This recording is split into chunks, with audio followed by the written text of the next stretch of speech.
Muy bien, vamos a seguir conversando sobre el tema del coronavirus, del COVID-19 específicamente, porque si bien Jennifer ya ha hablado y ha tocado el tema psicológico, y si usted tiene problemas, no porque esté loco, sino porque es obvio que estemos estresados con el tema, es bueno, si no lo puede usted manejar, buscar a un psicólogo. Pero vamos a verlo por el otro lado, por el tema legal. ¿Por qué? Porque ese miedo puede tener varias aristas y puede hacer que las personas que sientan el temor de sentirse contagiados, lo que hagan sea el caso reverso. En vez de ir al médico a hacerse los análisis, se resistan y se escondan. Pero hay una normativa legal para ellos. ¿Quién nos la va a explicar el día de hoy? Bueno, Andy Carrión, abogado penalista, quien se encuentra ya con nosotros. ¿Qué tal? Buenas tardes, ¿cómo está? Muy buenas tardes. Bueno, hay normativas que que existen, pero que ahora tienen mucho más atención por el tema del coronavirus, ¿cierto? ¿Cuáles son? Sí, ya existen en realidad algunos tipos penales que sancionan ciertas conductas que podríamos ya contextualizar dentro de lo que implica este virus que ahora precisamente ya nos está tocando a nuestro país. Uno de ellos es precisamente el de resistencia y desobediencia a la autoridad. Esto aplica para cualquier persona que no obedezca o que se resista a una orden emitida por un funcionario competente. Y en este caso, si queremos un poco contextualizar a lo que ahora mismo está sucediendo, pues podríamos trasladar perfectamente a aquellos hechos en los cuales las personas no quieran pasar por un control a pesar de que ya existen sospechas de que sean portadores de este coronavirus. Entonces ahí, ante la orden emitida, porque ya es así... Ya hay una orden del Ejecutivo, del Ministerio... Exactamente, que son funcionarios competentes precisamente para ello, entonces su incumplimiento podría acarrear una sanción que estaría en este caso bordeando de 4 a 7 años, o sea, dependiendo de la gravedad del hecho, ¿no? Ok, entonces, las sanciones existentes son, uno es desobediencia y la otra es resistencia a la autoridad. Sí, son dos términos que se usan, pero que están dentro de una misma ley penal, ¿no? Que es resistencia o desobediencia a la autoridad. Es lo mismo. Ambos sí, que se pueden tratar de la misma manera, tienen una única sanción que sería de 4 a 7 años, como mencioné hace un momento, ¿no? Pero existe también otra norma, ¿no? Que está específicamente enfocada para este tipo de situaciones, que es la propagación peligrosa de algún tipo de enfermedad.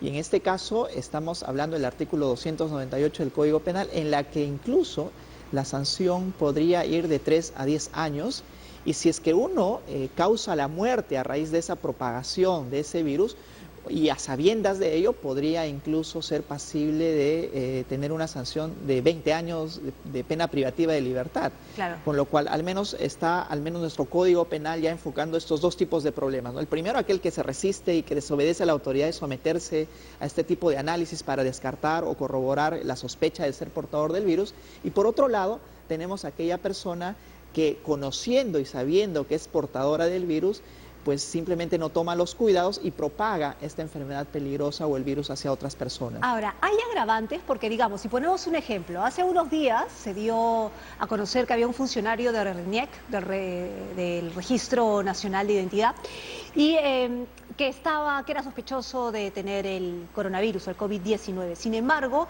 él no quiso hacerse el análisis y se fue. Y tuvieron que buscar un fiscal para ir a su casa y hacerse el análisis. En ese caso, ¿qué pasa? Él es funcionario. Sí, la agravante que se da para este tipo de delitos de resistencia y desobediencia a la autoridad es cuando esta persona tiene la cualidad o el estatus de funcionario público, con lo cual ahí existe un agravante adicional porque se supone que el funcionario público, y este es el enfoque que da el derecho penal, tiene un deber adicional frente al cumplimiento de normas del Estado, ¿no? Que regule el Estado. Así es que el hecho de ser funcionario público le da este deber adicional, con lo cual podría perfectamente constituir un agravante para la medición de la pena. Podría ser, por ejemplo, el máximo de 7 años, si es que estaríamos hablando precisamente de este funcionario que acabas de mencionar, ¿no? Ajá. Ahora, en el tema que usted mencionó en la propagación, ¿no es cierto?, de la enfermedad, que es el 298 del Código Penal, también debe tener agravantes, como usted bien lo mencionó. Pero aquí también los atenuantes, digamos, podrían ser, yo no sabía que tenía, o yo sí sabía que tenía. Esa es una muy buena pregunta porque habría que diferenciar los dos supuestos, ¿no? El supuesto de aquella persona que sí conoce, que sabe, que es perfectamente consciente de que es portadora de este virus, y aquella otra que incluso puede sospechar y ser en definitiva, solo negligente de no haber tomado los cuidados necesarios.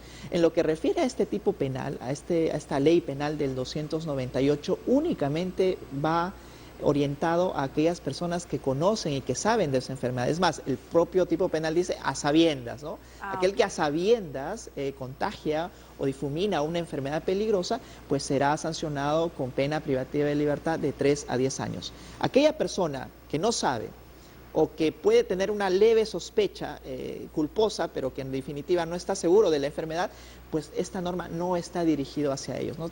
La norma imprudente no está recogido al menos en este tipo penal, así es que siempre tiene que ser doloso, es decir, con el conocimiento de que uno es portador de la enfermedad. Ahora, esta norma existe, la pena existe, ¿cómo se aplica si la persona está enferma? Bueno, la norma tendría que en realidad aplicarse a aquella persona que sale, por ejemplo, se reúne con algunas otras, o que va al trabajo, o que va a una reunión social cuando sabe perfectamente que ella es portadora del virus, o que incluso habría altas probabilidades de que sea portadora, aún no haya pasado todavía por el análisis respectivo, ¿no? Pero ya, él está enfermo, contagió, yo lo denuncié, es decir, una persona del grupo de amigos lo denuncia, ¿no? Es culpable, lo sentencian. ¿Cómo se maneja, digamos, el tema de las sentencias si la persona está enferma? Más allá si es de coronavirus o no coronavirus. Si la persona está enferma, es un vector infeccioso.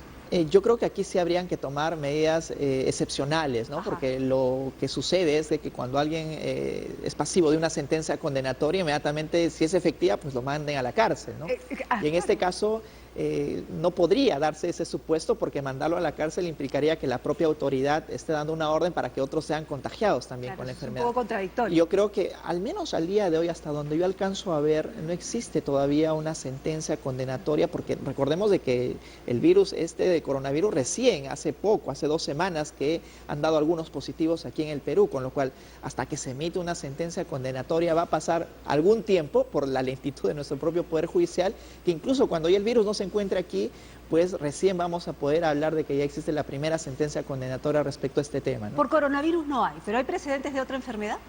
Bueno, en realidad la norma está pensada también para los casos de VIH, ¿no? Porque para eso salió. En los cuales la persona era perfectamente consciente de que era portadora de este virus y que a pesar de ello pues puede tener algún tipo de relación con otras y que transmita el virus del VIH o lo difumine hacia otras personas, ¿no? Entonces, y hay que recordar de que pues el virus del VIH también no es de que se, digamos, manifieste de forma inmediata, tiene un periodo de ventana y que luego podría recién manifestarse a manera muy posterior, ¿no? Ahora, doctor, vayamos a temas más prácticos, ¿no?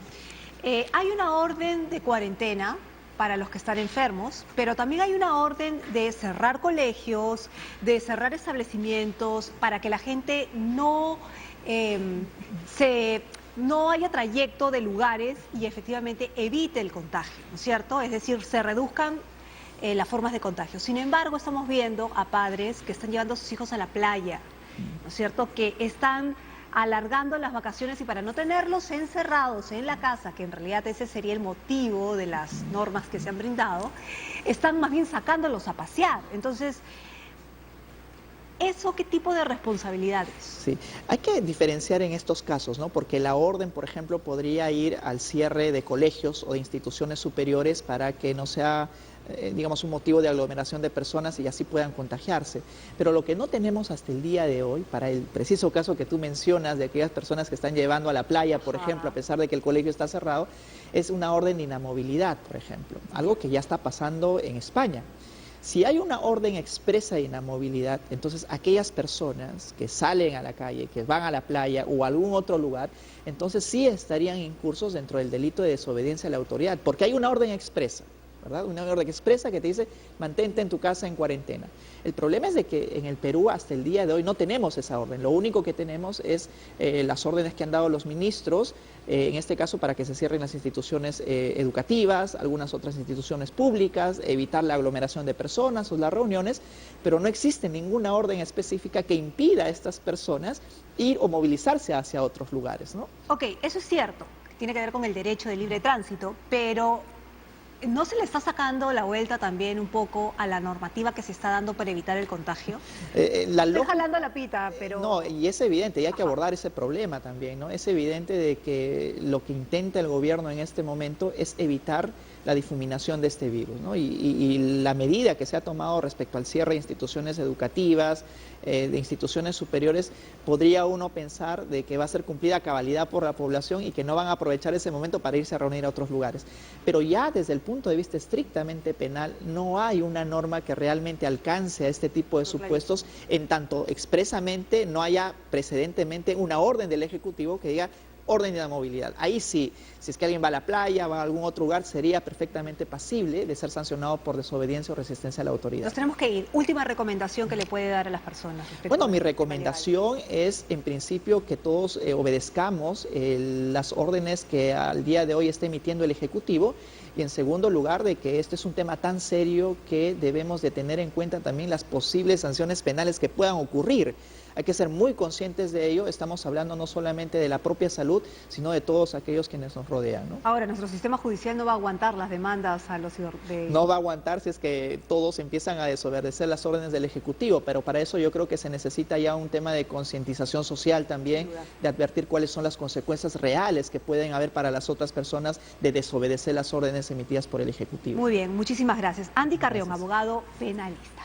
Vamos a hacer una pausa, pero no se mueva porque también vamos a hablar sobre el tema de los medicamentos para los resfríos, para la gripe, que a veces los tenemos acumulados en la casa y no sabemos si están en vigencia o no, o cómo podemos cuidarlos para que nos duren más. Regresemos.